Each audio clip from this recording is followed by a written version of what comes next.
So in today's video, I want to talk a little bit about how I find locations to photograph. And tonight I'm also going to do some photography.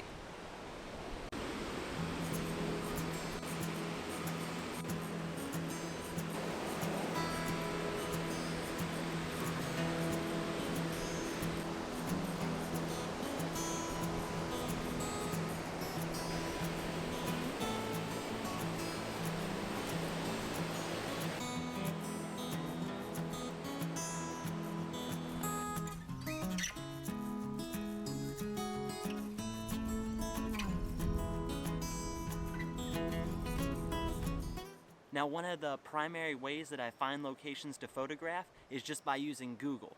What I'll do is I'll Google national parks that are near me, because national parks usually always have some sort of good lookout, mountains, beaches, waterfalls, just some sort of aspect of nature that is pretty photogenic. So I'll Google national parks, then find a national park that looks interesting just by looking at images in Google. And from the images, I can tell if it looks like a photogenic location and it seems like I want to visit that location. And then once I find a national park that I think I want to go to take pictures, I'll dig a little deeper into information on that park. So I'll look at trails, see if there's any nice lookout points or any rivers or anything like that again would be photogenic. So then I'll Google the trails and again look on Google Images to see what some of the lookouts on the trails are and to see what kind of wilderness you'll encounter while you're on the trails. So then once I find a trail that I want to hike, I'll pull it up on Google Earth, and that way I can see kind of the elevation changes and see if there's any interesting rivers there. And from Google Earth too, I'll find some riverbeds and other places. That way I'll know when I'm out hiking that trail that I can explore.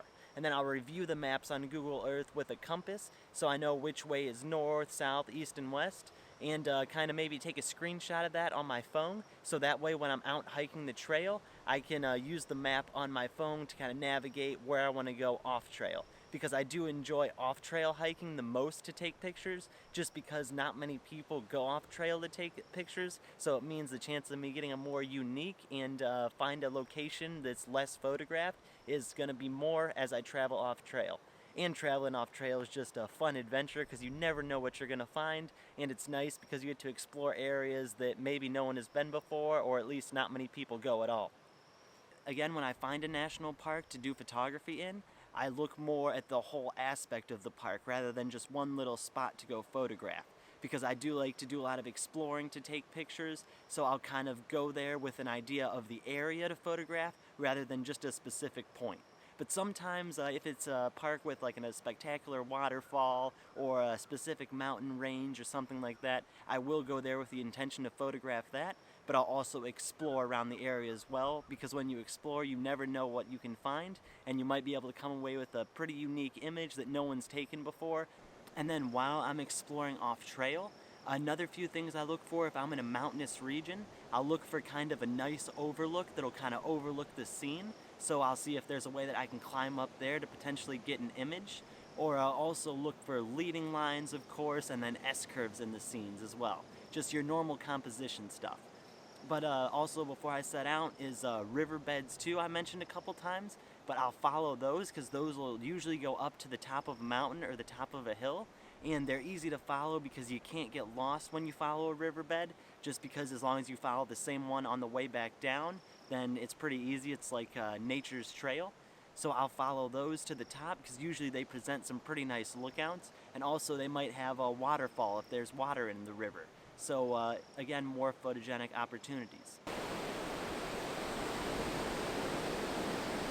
And also I'll take and affect the sun before I set out hiking, because obviously the sun rises in the east and sets in the west. So if I'm hiking up a mountain, I want to try and stay on the western side so I can see the sunset a little bit better. And the same if I'm on the beach or something, I'd want to be on the beach on the eastern side, because that's when the sun rises, so you'll get that light rather than on the western side. But that's what I try to do, but ultimately I found that it really doesn't matter. I'm just more of kind of optimistic, and I just like to explore for the most part. So if I find a nice composition, I'll take a picture no matter what the sunlight's doing, and then I might do like a time blend or exposure blend to get a satisfactory image. but mainly is what I look for would just be the composition, because I pretty much focus on composition over lighting, which isn't the best thing because you want lighting and a good composition in order to get a real good photograph. But I've figured out if you have a strong composition, that could still lead to a very pleasing photograph, even if you don't have any sunlight in the scene. So I try and just make sure I have a solid composition, and hopefully I'll get lucky with the light. Yeah, so pretty much to sum it up, how I find locations to photograph is just Google national parks, look at the images just to see if it looks like a place that I want to photograph or not, and then also look at if there's any good landmarks there, waterfalls, mountains, etc. And then I'll choose to visit that park. Then I'll go on the trails and off the trails, just exploring the whole area, looking for images. So it's really not too complex how I find places to photograph, because I go more to photograph the area rather than just a certain spot. And mainly I just want to go to places that I want to see and I want to explore, and then the photography is just kind of an afterthought as well. Well, alright, that's enough talking. It's about a half hour before sunset, so I'm going to head back to the beach, find a composition, and wait for the light to get good, and hopefully get a photograph tonight.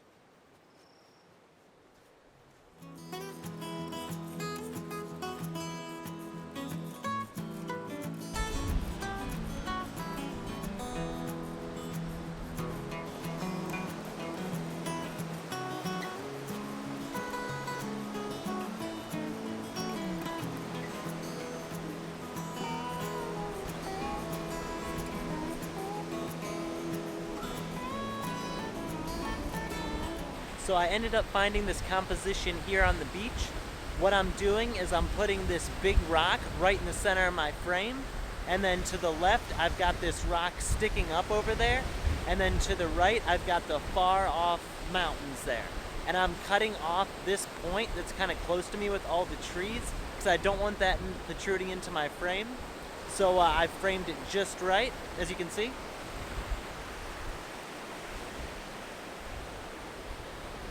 Sorry, it's very windy, so sorry if there's a lot of noise. But I don't think I'm going to use any filters or anything, because as the waves are coming in, I want to time it just right. So I take a picture where the waves kind of form a leading line to the rock and then lead you out to the background.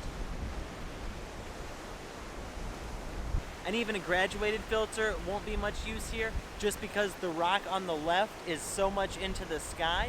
A graduated filter would make that very dark, so I don't want to do that. Instead, I'm just going to do exposure blend.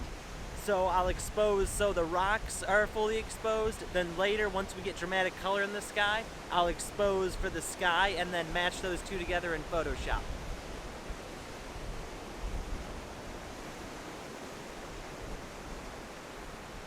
And I'm shooting at f8 ISO 100 and just switching up my shutter speed as necessary. Oh, and the tide's really coming in now. So I made sure to put my bag way up on the beach so when the tide comes in it doesn't get too soaked.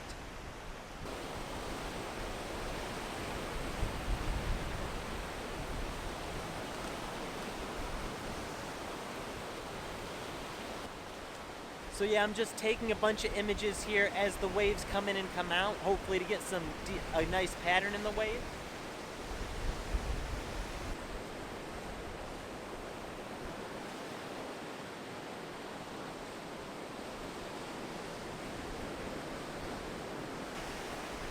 So I've got to say I'm not too happy with this composition. It's pretty messy and pretty chaotic.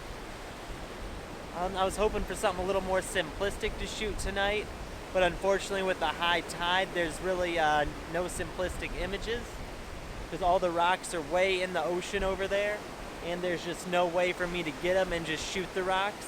So it's a bit unfortunate, but that's alright.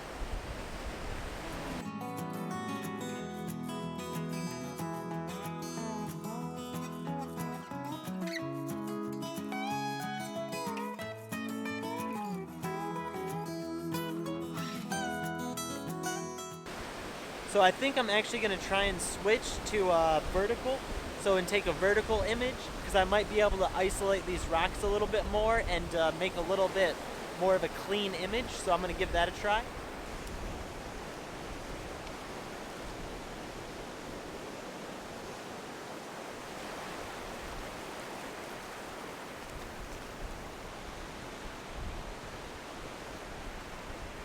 I'm liking to shoot vertical a lot better than horizontal, just because there's a lot less in the image, so it's a little bit more simplistic.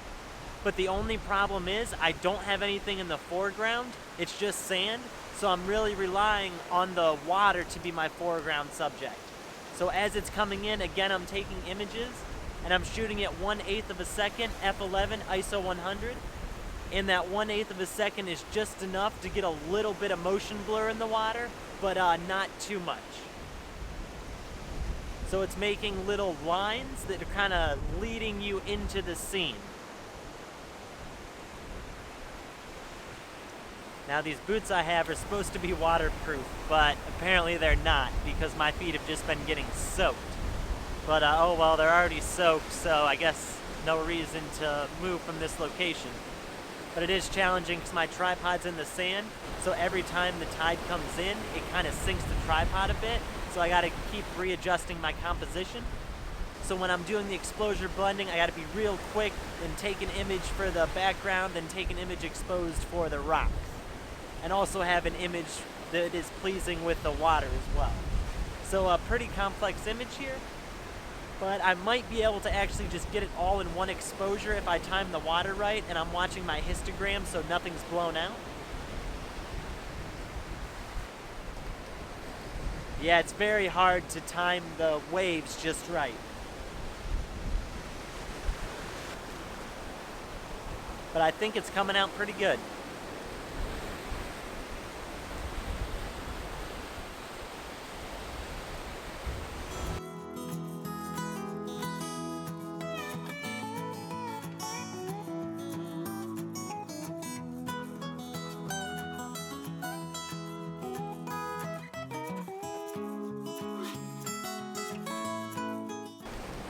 And I've actually decided to zoom out a little bit, so it's not the exact image I want, because I am going to crop it later.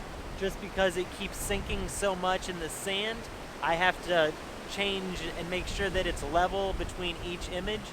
So I'm just zooming out a little bit to give myself more room for cropping later, so I don't have to adjust it after every single shot.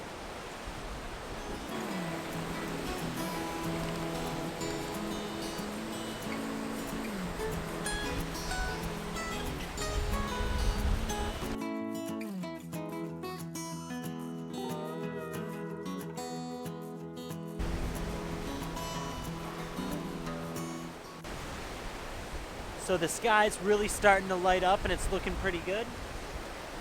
And then what I've done too is I've put it on, my camera's gonna take 9 consecutive shots, 5 seconds or half of a second apart. This way I have a better chance of capturing the waves and I don't have to keep hitting the shutter button. And I'm shooting at 1/2 of a second, f11, ISO 100. No filters, just focusing on the rock closest to me. There's no need to focus stack because it's not that close to the lens.